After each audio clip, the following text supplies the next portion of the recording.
Hello everyone. Welcome to Digital Literacy Educational Video. I am your buddy Vidya, and in this lecture, I am super excited to take you on recap journey through the incredible world of computers. In this lecture, we will recap about fundamentals of computer and operating system. In this lecture, we are going to revise important concepts of following topics: fundamentals of computer and operating system. We are going to jump into the amazing world of computers. They're like magic boxes that can do all sorts of cool stuff. Okay, let us see, what is a computer? A computer is a machine that can store and process information. Think of it as a super smart friend who can help you with all kinds of tasks. But did you know there are different types of computers? Now are you curious to explore the different kinds of computers? Computers can be classified into different types based on their size, performance, and use. Some common classifications include mainframe computers, supercomputers, and personal computers, PCs. Let me explain one by one in detail. A mainframe computer is also known as big iron. They help big companies and governments with really big jobs, like handling lots of data or storing lots of information. It's not as big as a supercomputer, but it's still pretty powerful, much more than regular computers you might use. A supercomputer is like the super-fast champ of computers. It's mainly used for big science and engineering jobs that need lots of calculating power and deal with huge amounts of information. Personal computers are the computers you probably use every day, like laptops or tablets. A personal computer, often referred to as a PC, is a computer designed for individual use. Personal computers are operated directly by an user like students, rather than by a computer expert. Now, let's talk about how we tell computers what to do. We use special tools called input devices. Input devices are tools that allow us to give commands or provide information to computers. Here are some examples of input devices. Keyboard. You use a keyboard to type letters, numbers, and commands into the computer. Mouse. A mouse is like a little controller that you move around on a surface. On laptops, instead of a mouse, we have a touchpad. It's like a small, flat surface below the keyboard that we can use our finger to move the cursor and click on things. Here are some other common input devices apart from the mouse and keyboard. Touchscreen. Some devices, like laptops, smartphones and tablets, have touchscreens. You can interact with them by tapping, swiping, and pinching your fingers on the screen. Scanner. A scanner lets you convert physical documents, photos, or drawings into digital files. It's like taking a picture of something and putting it into the computer. Microphone. With a microphone, you can input sound or voice commands into the computer. Output devices are tools that display or present information produced by the computer. They're like the computer's voice and tongue, showing us the results of its work. Here are some examples of output devices. Monitor. A monitor is like a TV screen for your computer. It displays text, images, videos, and everything else you see on your computer screen. Printer. A printer is like a digital copy machine. It produces hard copies of documents, photos, and other digital files on paper. Here are some other common output devices apart from the monitors and printers. Speaker. Speakers output sound from the computer. They allow you to hear music, videos, games, and other audio content. Projector. A projector is like a big screen version of a monitor. It projects images and videos onto a screen or wall for larger audiences to see. Headphones. Headphones are like personal speakers for your ears. They allow you to listen to sound from the computer without disturbing others around you. The Central Processing Unit, CPU, is the primary component of a computer that acts as its control center. Imagine it as the computer's brain, just like we have our own brains that help us to solve problems. Let us understand first, what is CPU? The CPU is like the boss of the computer. It helps the computer think and solve problems, just like how our brains help us figure out math problems or remember things. As we are going to learn about the different parts of Central Processing Unit, CPU. Let us break down the CPU into parts. The control unit. This part tells the other parts what to do, like a leader giving instructions. Now, let us talk about second part of CPU. Arithmetic logic unit, or ALU for short. This part is really good at doing math. It helps the computer solve math problems, like when you add or subtract numbers. It's like having a math expert inside the computer. Next, we have third part of CPU called registers. These are like little notebooks where the CPU writes down important things it needs to remember while it's working. It's like taking notes during a class to help you remember things. Lastly, there's something called cache memory. This is like a special storage space where the CPU keeps things it needs to access or read quickly. It's like having a secret drawer filled with your favorite snacks, always nearby for a quick bite. Registers and cache memory together are acting as memory unit. Okay, let's understand how the CPU works. The first step is called instruction fetch. This is when the CPU gets the instructions it needs from memory. It's like looking up a recipe in a cookbook. Next is instruction decode. Here, the CPU figures out what each instruction means. It's like understanding the steps in a recipe before you start cooking.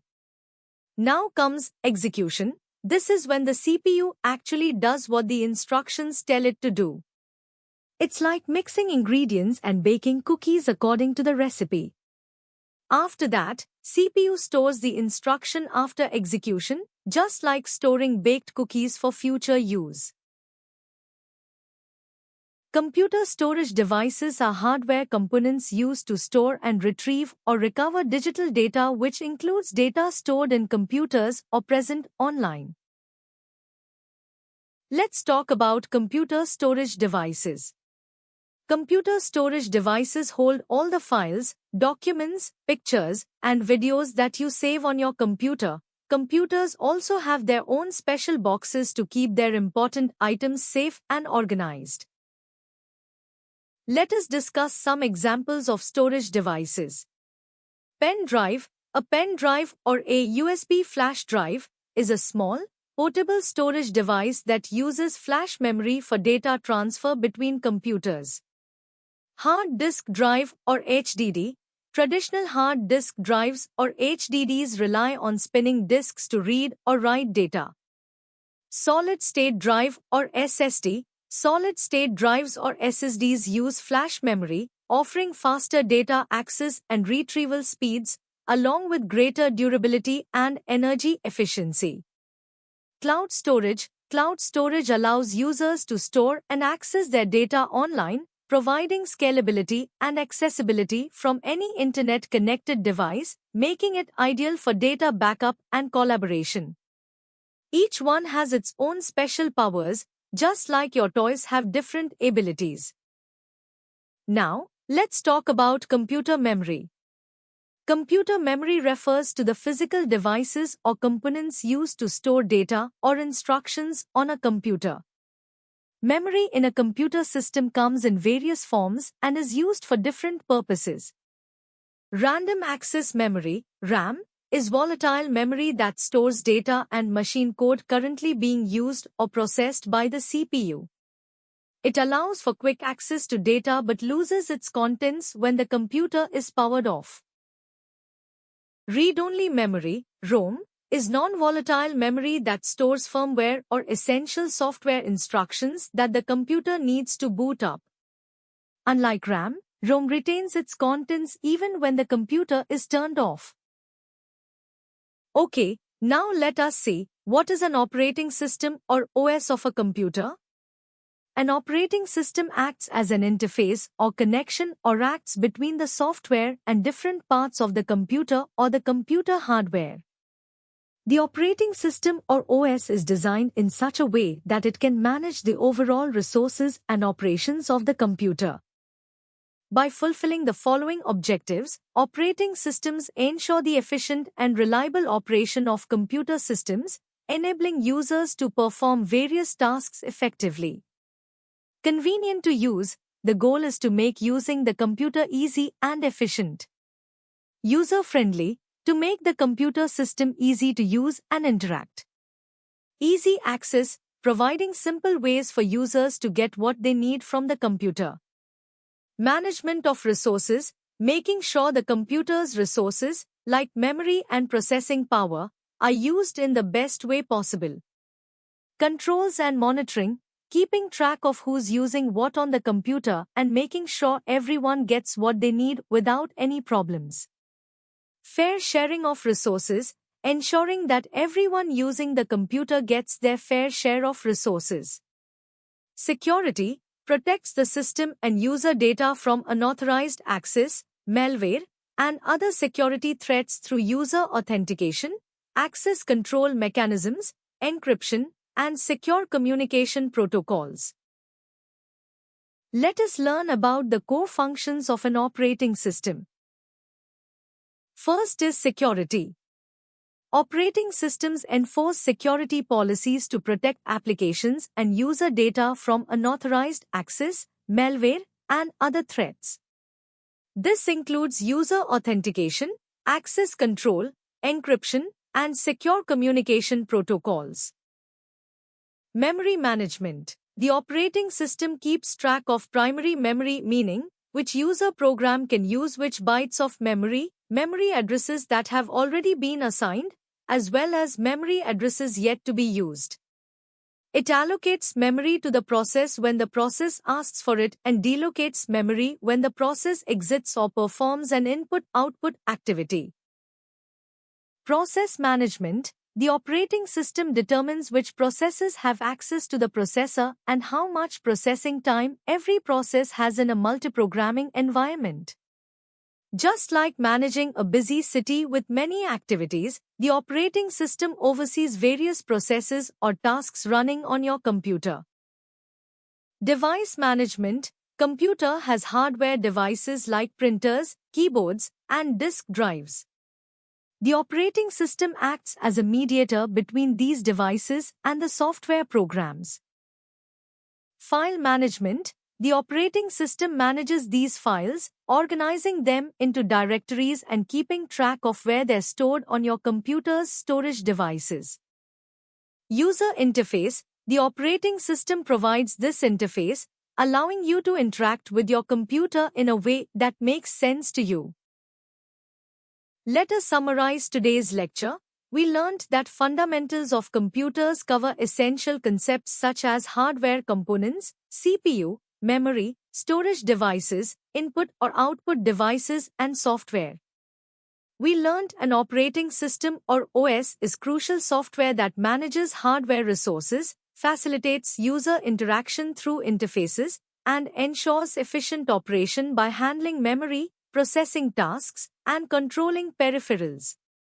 Popular operating systems include Windows, Mac OS, and Linux, which enable seamless user experiences and maintain system security and stability.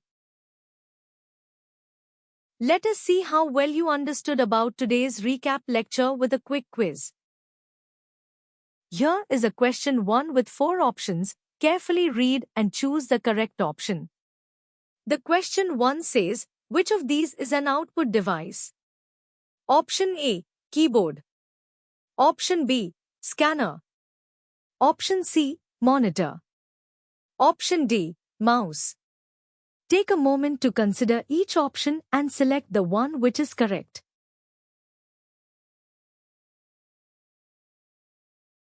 The answer is option C, monitor.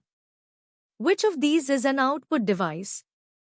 A monitor is an output device that displays visual output from the computer.